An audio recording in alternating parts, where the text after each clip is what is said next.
जय श्री महाकाल। कालिया जिन्न। बहुत लंबे समय से कालिया जिन्न के बारे में पूछ रहे हैं और मैंने मंत्र भी बताए हैं जो कि काफ़ी कारगर है और काफ़ी पावरफुल मंत्र है।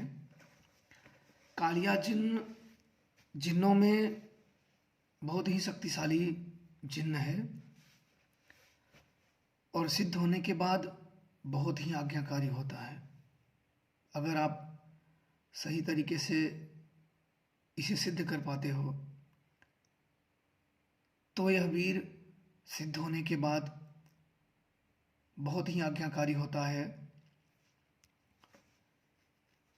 और हर कार्य में मदद करता है। भूत प्रेत हो, किया कराए हो, जिन्न बाधा हो, बंधी हुई शक्तियों को हो, अन्य ऊपरी जो बाधाएं हैं, जो समस्याएं हैं, यह जिन्न बड़ी आसानी से निवारण कर सकता है।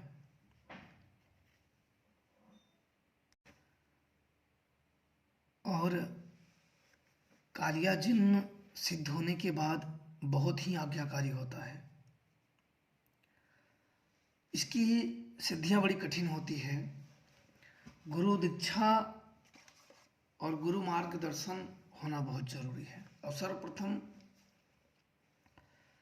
जो गुरु सिखा रहा है उसके ऊपर उस शक्ति की कृपा होनी चाहिए या किसी भी तरीके से वह गुरु उन शक्तियों को साध पाए, क्योंकि यह शक्तियां नए लोग सिद्ध करने के बाद भी बेकाबू हो जाती हैं। कोई भी शक्तियां किसी का गुलाम नहीं बनना चाहती हैं, ये सदैव याद रखना।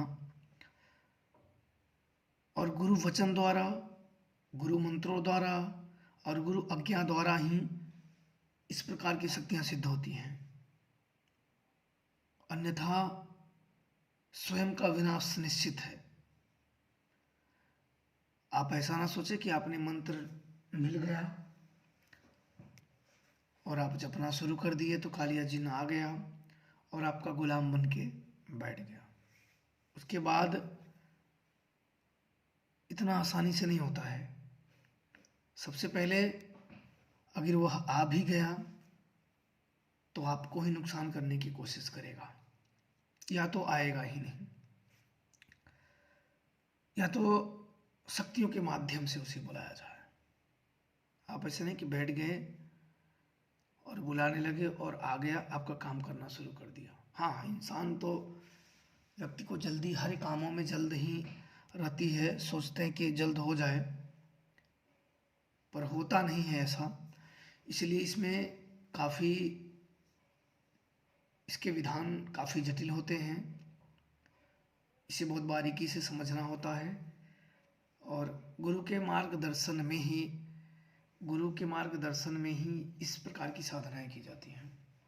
आप चाहे घर में करो चाहे बाहर में करो, लेकिन गुरु से उसकी विधि जान के ही किया जाता है ताकि कभी भी अनहोनी ना घटे। और सिद्ध होने के बाद सारी इसकी लाइन, इसके कार्य करने का तरीका, प्रयोग विधान, कार्य विधान सब आने चाहिए। अन्यथा आप उसकी शक्तियों को सही से समझ नहीं पाओगे, सही से जान नहीं पाओगे और प्रयोग भी नहीं कर पाओगे। क्योंकि सबसे बड़ी चीज होती है प्रयोग विधि। एक तो होता है जप विधान, सिद्ध करने का विधान, और दूसरा होता है प्रयोग विधि। ये दोनों ज्ञान होने चाहिए। अगर यह दोनों ज्ञान नहीं है तो आप नहीं चला पाओगे, और चला भी पाओगे तो उलट पुलट आपके ही ऊपर पड़ गया तो लेने के देने पड़ जाएंगे। और कालिया जिन्न काफ़ी शक्तिशाली जिन्नों में है। मैंने बहुत बार इसका प्रयोग किया है और आज भी मैं इसका प्रयोग करता हूँ। मेरी जब इच्छा हुई, मुझे लगे कि मुझे इस प्रकार की शक्तियों का प्रयोग करना चाहिए तो मैं कर देता हूँ। अन्यथा वह प्रयोग कोई अन्य शक्तियों को प्रयोग करता हूँ। जितना इसके पास शक्ति होती है, सामर्थ्य होता है, जितनी इसके पास बल होता है, उस बल के हिसाब से अपना एक कार्य करता है। बहुत सी शक्तियां हैं कि इससे भी ऊपर होती हैं। ऐसा नहीं कि आपने कालिया जिन्न की सिद्धि कर ली तो आपने भगवान सिद्ध कर लिया, ऐसा नहीं है। जितनी इसकी शक्ति है, जितना सामर्थ्य है, उतना यह कार्य करता है और सिद्ध होने के बाद बहुत आज्ञाकारी होता है। इसलिए आप लोग अगर इस प्रकार की साधना को करना चाहो तो बड़े आसानी से कर सकते हो।